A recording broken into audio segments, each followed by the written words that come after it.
The Mafia boss's daughter starved for days, until the Black Maid changed everything.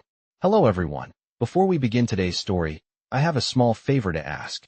Please hit subscribe and turn on the notification bell so you never miss our channel's new videos. It's quick, free, and the best way to support us in bringing you more dramatic stories. Your support means the world to us. Where are you watching from? Drop your city or country in the comments below. Thank you very much. Now, back to our main character. In the Romano estate, silence carried more authority than shouting ever could, and that silence settled heavy over the long dining table where a small plate sat untouched for the third night in a row. Emily Romano, 6 years old, small for her age, sat with her feet dangling inches above the marble floor, hands folded in her lap the way she'd been taught, eyes fixed on nothing in particular. The house was enormous, measured in thousands of square feet, yet there was no warmth in it, only the quiet efficiency of people who moved quickly and spoke softly, careful not to disturb the power that lived within its walls. Victor Romano, her father, ruled entire neighborhoods with a single phone call, but he hadn't noticed the way Emily's cheeks had hollowed or how her shoulders slumped forward as if gravity itself weighed more on her than it should. Doctors had come and gone, suits and white coats exchanging brief, professional words, writing notes that said she was difficult, picky, stubborn. The problem, they said, wasn't serious. Children go through phases. And so the meals kept coming and going, carried away untouched, while the explanations satisfied the adults enough to stop asking questions. Grace Thompson noticed everything. She had worked in the house long enough to learn when to be invisible and when to be still, long enough to understand that survival here depended on silence. In her early 40s, with careful movements and eyes that missed nothing, Grace cleaned rooms that cost more than the home she'd once lost, and she did it without complaint. She watched Emily push food around her plate and then stop altogether. She saw the way the child's hands trembled slightly when she reached for a glass of water, how her eyelids drooped long before bedtime. Grace had seen this before years ago, in a different life, in a cramped apartment where a small bed sat empty far too soon. Hunger had a look, and this was it. In the Romano household, no one raised their voice about the child's uneaten meals. The head of staff recorded the waste and moved on. Victor Romano remained occupied with meetings, numbers, names, and obligations that never seemed to end. To him, the house ran as it always had, smooth and efficient, and any problems were handled quietly by others. But at night, when the hallways dimmed and the clocks ticked loudly in the absence of conversation, Grace paused outside Emily's door longer than she should have. She listened to the shallow breathing on the other side and felt a tightening in her chest that had nothing to do with fear. This was not defiance. This was not a phase. This was a child fading in plain sight, inside a mansion built to protect everything except the one thing that mattered most. And while the powerful slept, convinced everything was under control, the only person truly watching was the one no one thought important enough to notice. Morning arrived quietly at the Romano estate, sunlight stretching across polished floors and expensive furniture that reflected wealth but not comfort, and Emily Romano did not come down for breakfast. The staff noticed, recorded it, and adjusted schedules without urgency, because absence had become routine. Victor Romano had already left for the day, stepping into a black sedan with his phone pressed to his ear, issuing calm instructions that shifted money, influence, and futures across the city, never once glancing toward the staircase where his daughter usually appeared. In his world, problems announced themselves loudly, and this one did not. Upstairs, Emily lay curled beneath heavy blankets that felt far too large for her thin frame, her stomach tight, and aching in a way she no longer had words to describe. Hunger had stopped feeling sharp and had become something dull and constant, a background noise inside her body that made everything else harder. Grace Thompson moved through the house with practiced efficiency, dusting surfaces and straightening rooms that were already perfect, but her attention drifted upward again and again. She remembered the way Emily's hands had shaken the night before, the faint shadow beneath her eyes, the silence that spoke louder than tears. Grace had learned long ago that true suffering was often quiet, especially in places where noise was discouraged. By mid-morning, A tray of food was delivered to Emily's room and returned untouched less than an hour later, logged as another failed attempt. The explanation was the same as always. She refused. She was stubborn. She would eat when she was hungry enough. Grace felt something tighten inside her chest as she wiped down the kitchen counters, her movements slowing despite herself. She had heard those words before, spoken by people who did not know how to look past inconvenience. Hunger, she knew, was not solved by patience alone. It required care, and care required attention, something Emily was no longer receiving. Grace paused near the base of the stairs, listening. The house was quiet, the kind of quiet that came from people being afraid to disrupt order. No one had given her permission to go upstairs. No one had told her not to, either. She thought of the small apartment she once lived in, the nights she sat awake counting breaths that grew shallower by the hour, the promises she made to herself that she would never ignore the signs again if she ever saw them. Those promises did not disappear just because she wore a uniform now. She climbed the stairs slowly, each step deliberate, aware of the risk, but more aware of the cost of doing nothing. Emily's door was slightly open, light spilling into the hallway, and Grace knocked softly before entering. The child looked up, eyes unfocused, face pale against the pillows. Grace did not scold or ask questions. She sat down in the chair beside the bed, lowering herself to Emily's level, speaking gently about nothing at all, about the weather outside, about the birds that gathered near the fountain in the courtyard. Emily listened without responding, but her eyes followed Grace's movements, alert in a way they had not been before.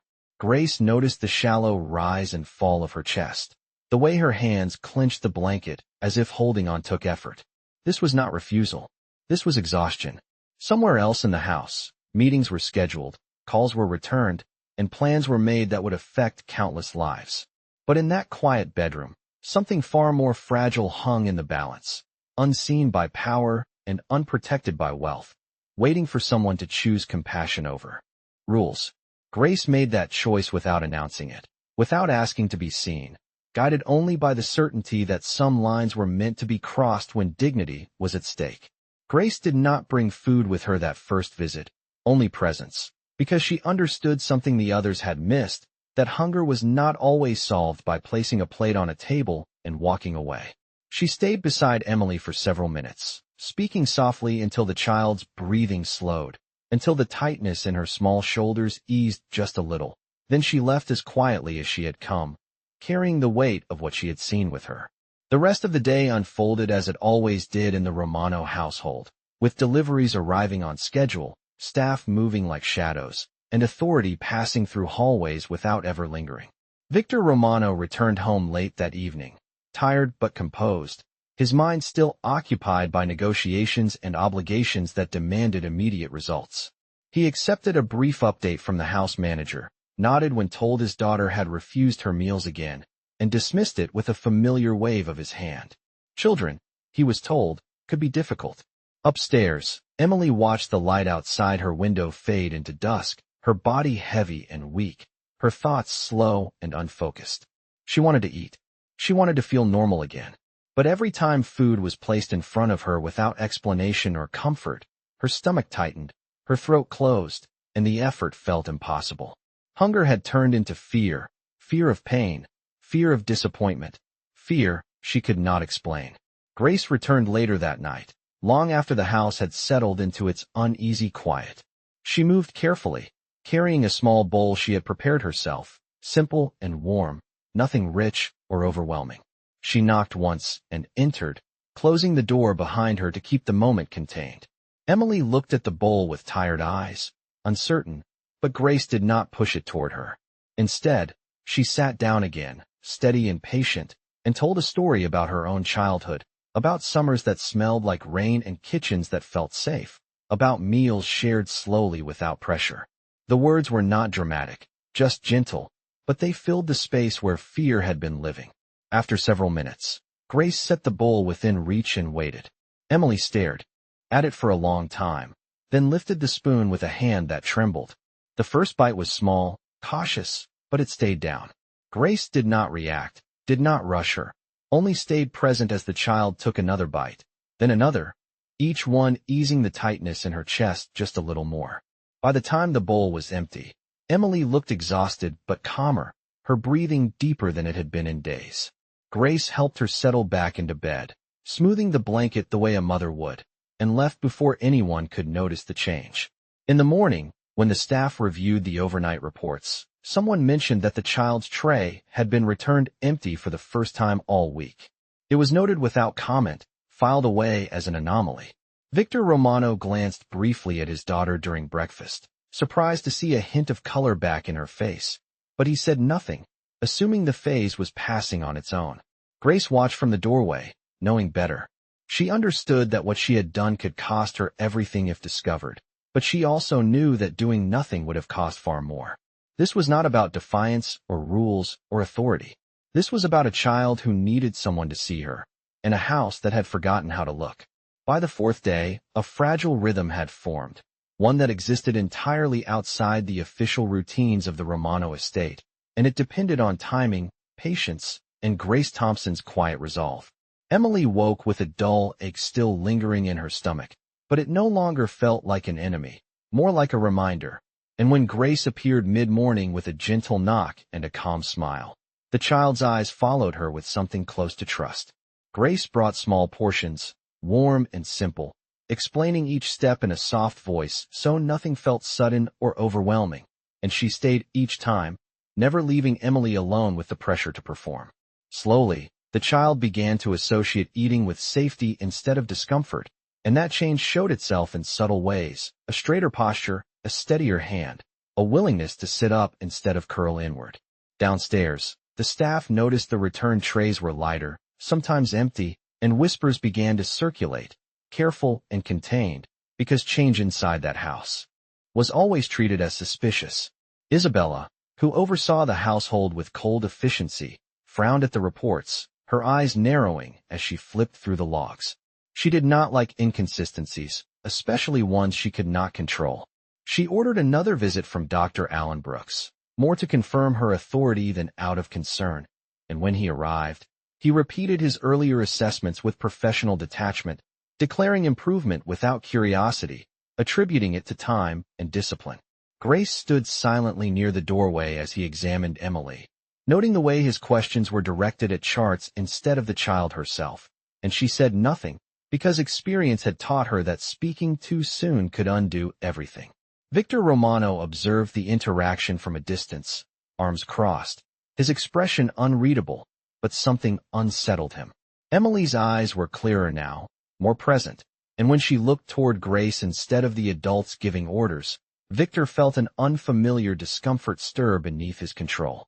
He dismissed it as coincidence, as he had dismissed so many quiet warnings before, and returned to his work, but the image lingered longer than he expected. That evening, Grace found herself stopped in the hallway by Isabella, who questioned her with a polite smile that carried no warmth, asking where the improvement had come from, what methods were being used, whether boundaries had been crossed. Grace answered carefully, truthfully, without revealing everything, explaining that sometimes children needed patience more than pressure. Isabella listened without reacting, her gaze sharp, and reminded Grace of her position, of rules meant to preserve order. Grace nodded, accepting the reminder without argument, because she understood power well enough to know when to step back and when to stand firm. That night, Emily ate again, a little more than before, and afterwards she slept deeply for the first time in days, her breathing even, her body finally able to rest. Grace sat with her until she was certain the child was settled, then stood in the doorway for a moment longer, watching the slow rise and fall of Emily's chest, feeling the weight of what she had risked and what she might still lose. Somewhere else in the house, Victor Romano reviewed security reports and financial statements, but his attention drifted again, pulled toward the upstairs wing, toward a truth he had not yet fully faced, that control without care was not strength, and that the quiet changes happening under his roof were exposing a failure no amount of power could erase. The tension that had been building quietly inside the Romano estate finally found a focal point the morning Victor Romano decided to work from home, an unannounced change that shifted the entire rhythm of the house. He noticed details he usually missed, the lighter footsteps upstairs, the faint sound of a child humming where there had once been only silence, the way Emily lingered at the top of the staircase instead of retreating to her room. She looked smaller than he remembered, but there was something steadier in her posture now, a fragile confidence that unsettled him more than weakness ever could. When breakfast was served, Emily sat at the table without being told, her movements slow but deliberate, and she ate several careful bites while Victor watched from behind his newspaper, pretending not to stare. Across the room, Grace stood still, her hands folded, her attention fixed not on Victor but on Emily, ready to intervene if the child's expression tightened with discomfort. Victor noticed that too, the silent communication between them, and a question formed in his mind before he could stop it. Later that morning, he asked the house manager for a detailed report, not about finances or security, but about his daughter, and the response he received was vague, filled with assumptions and half-explanations that no longer satisfied him. When he pressed further, names surfaced, Grace Thompson among them, mentioned with uncertainty, with warnings about boundaries and roles. Victor dismissed the manager and sat alone in his study, staring out the window as memories he rarely allowed himself began to surface. His own childhood, shaped by absence and discipline rather than care, the lessons he learned about strength coming at the cost of tenderness. He called for Grace that afternoon, and the message traveled through the house quickly, carrying with it a sense of impending consequence. Grace entered the study calmly, her expression neutral, her posture respectful but not fearful. Victor studied her in silence longer than was comfortable, accustomed to people filling that space with excuses or apologies, but she did neither. He asked her directly what she had done differently with his daughter, and Grace answered honestly, choosing her words with care, explaining the importance of patience, of presence, of meeting a child where they were instead of forcing them forward. She did not accuse. She did not criticize. She simply described what she had seen and what she had done in response. Victor listened without interruption, something few people could say they had experienced in that room, and when she finished, the silence returned, heavier than before. He dismissed her without comment, leaving Grace unsure whether she had just lost her job or secured something far more complicated.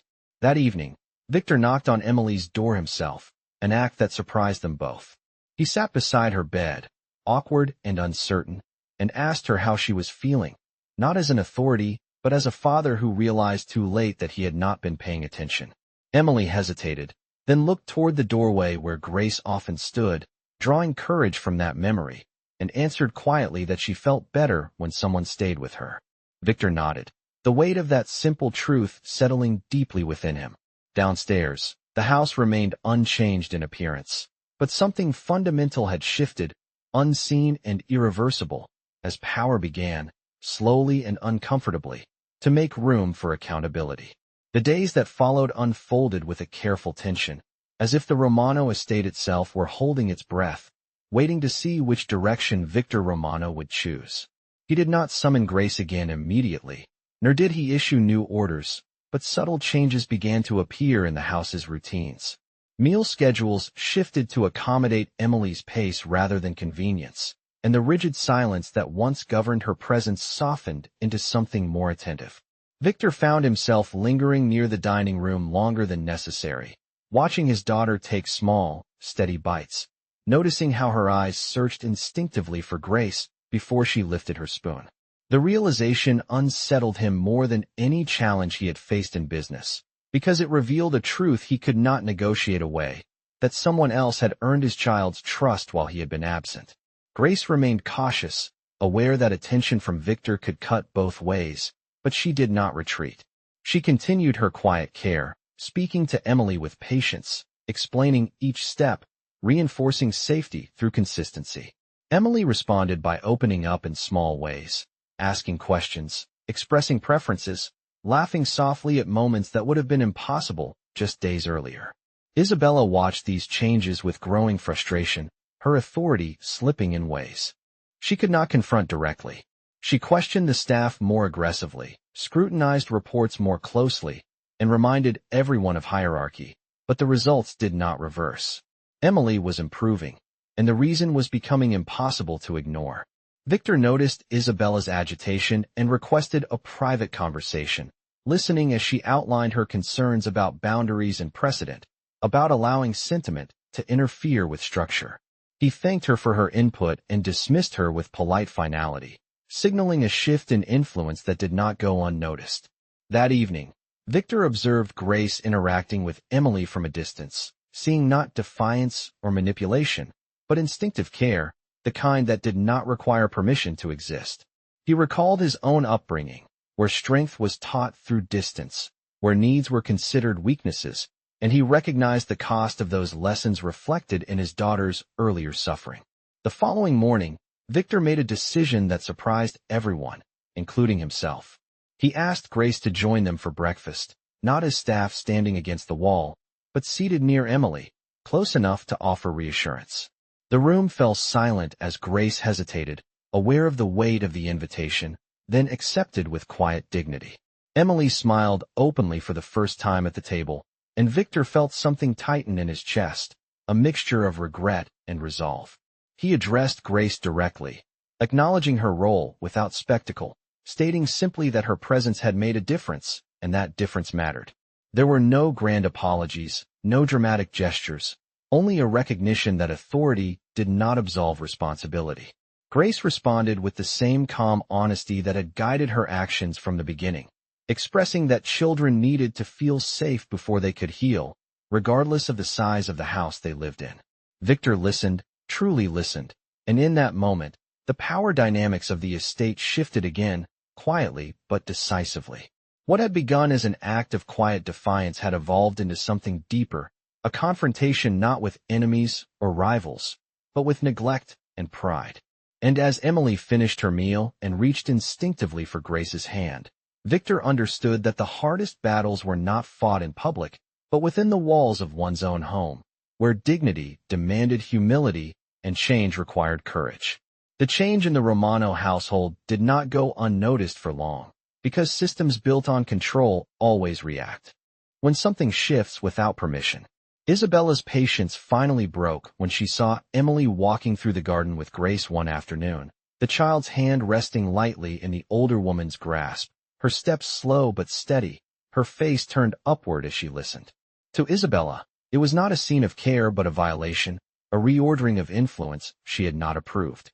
That evening, she confronted Victor with carefully chosen words, warning him about appearances, about dependence, about how allowing a housemaid such closeness could weaken discipline and invite chaos. Victor listened without interrupting, his expression neutral, but his attention was elsewhere, fixed on the memory of Emily's smile earlier that day, something he had not seen in far too long. When Isabella finished, expecting agreement or at least acknowledgement, Victor responded quietly, asking a single question that stopped her cold. When was the last time you sat with her while she ate? The silence that followed was answer enough. Victor dismissed Isabella from her role overseeing Emily's care that same night, not with anger or spectacle, but with finality, reassigning responsibilities and making it clear that decisions regarding his daughter would no longer be filtered through convenience or pride. The house felt different the next morning, as if a tension had snapped and left behind an unfamiliar stillness. Grace sensed it immediately, the absence of Isabella's watchful presence, the shift in how staff moved and spoke around her. She remained cautious, aware that protection offered by power could be withdrawn as easily as it was given, but she did not change how she treated Emily. That consistency proved its own kind of truth. Victor arranged for a new pediatric specialist to visit, one known for patience rather than speed, and this time he stayed in the room, listening as Emily was asked questions gently, given space to answer, allowed to describe how eating had made her feel before, how fear had crept in where comfort should have been. The diagnosis was simple and devastating in its clarity, prolonged undernourishment compounded by anxiety, not defiance, not stubbornness. Victor absorbed the words without comment, his jaw tightening, his gaze dropping briefly to the floor. When the doctor left, Victor remained seated for a long time, the weight of responsibility settling fully on his shoulders for the first time. He did not blame the staff or the doctors or circumstances. He recognized the common thread in every failure, his absence, his assumption that wealth and authority were substitutes for presence. That afternoon, he asked Grace to speak with him privately, not in his study, but in the sunlit sitting room where Emily often rested. He thanked her, plainly and directly, acknowledging that her actions had protected his daughter when he had not. Grace listened, accepting the words without triumph or resentment, understanding that recognition did not erase the past but could shape the future. Victor told her that her role in the household would change, that Emily needed continuity, not distance, and that he intended to ensure it. Grace did not ask for titles or assurances. She only asked that Emily's needs continue to come before schedules and pride. Victor agreed, knowing the promise would require more from him than any contract ever had. That evening, as Emily finished her meal and leaned comfortably against Grace's side, Victor watched from across the room, no longer an observer in his own home, but a man beginning to understand that real authority is earned in moments of humility, when the weakest voice is finally heard and protected. The weeks that followed unfolded with a steadiness that felt unfamiliar but deeply grounding, as if the Romano estate were relearning how to breathe. Emily's strength returned gradually, not in dramatic leaps, but in small, meaningful milestones that Grace celebrated quietly. An extra spoonful finished without hesitation, a longer walk through the garden without fatigue, a laugh that came easily instead of cautiously. Victor rearranged his schedule with deliberate intent, canceling meetings that could wait and delegating authority he once guarded obsessively, choosing instead to be present during meals, to sit and listen as Emily talked about ordinary things that suddenly felt extraordinary to him. He learned her preferences, what foods felt safe, what moments made her anxious, and how reassurance worked better than instruction. The staff adapted to the new expectations quickly, understanding that the center of the house had shifted from efficiency to care, and those who could not adjust found themselves reassigned or replaced without drama.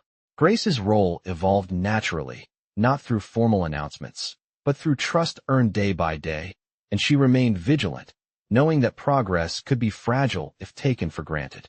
Victor invited the pediatric specialist back for follow-up visits, not as a formality, but as part of a routine built around Emily's needs rather than appearances, and each assessment confirmed what Grace had known from the beginning, that consistency and emotional safety were as vital as nutrition. Isabella's absence left behind a space that was never filled, her influence fading quietly as the house adjusted to a different kind of leadership.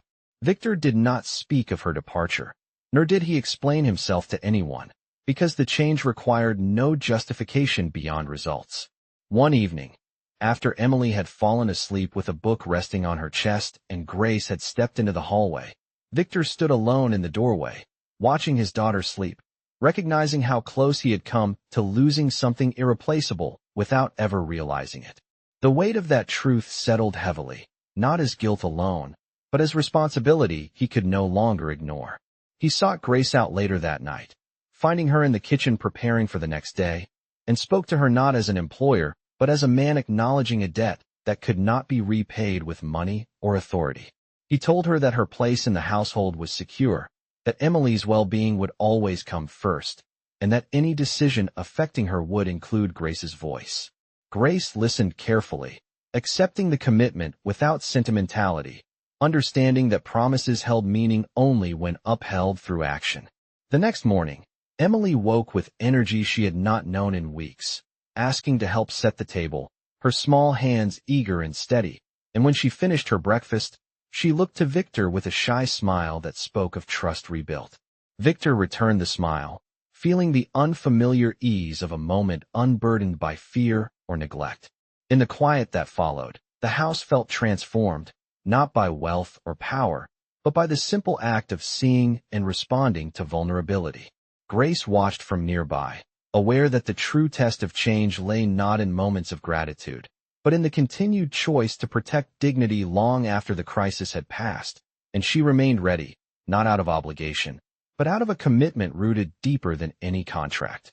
The transformation of the Romano estate was not announced or celebrated, but it became undeniable in the quiet details that defined everyday life. Emily moved through the house with growing confidence, her steps lighter, her voice steadier, and the emptiness that once followed her had been replaced by routines built on care.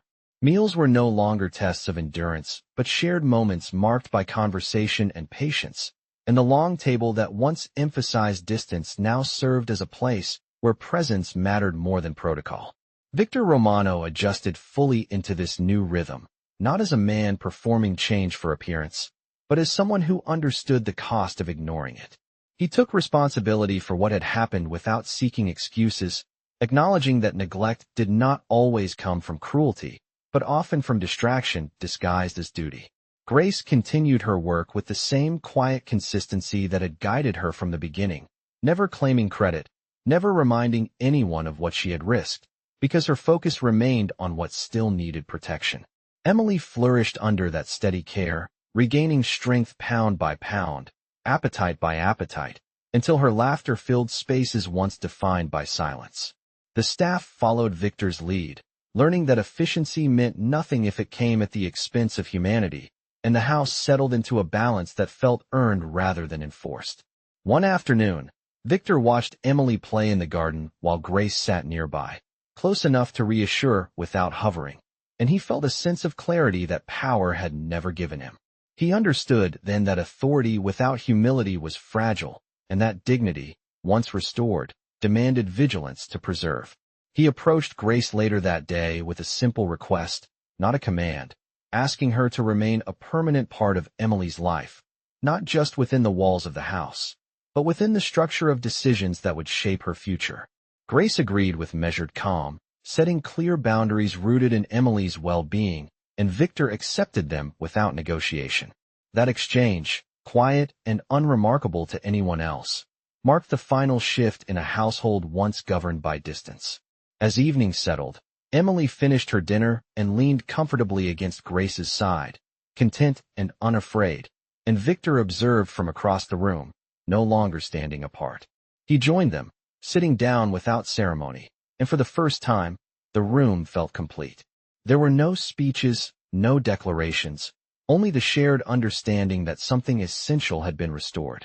Grace watched the scene with a steady heart, aware that true justice rarely arrived loudly, and that the most meaningful changes often occurred beyond public view. The house, once a symbol of control and silence, had become a place where care was visible and vulnerability was not punished. And in that stillness, with a child finally nourished and protected, the world remembered what dignity looks like.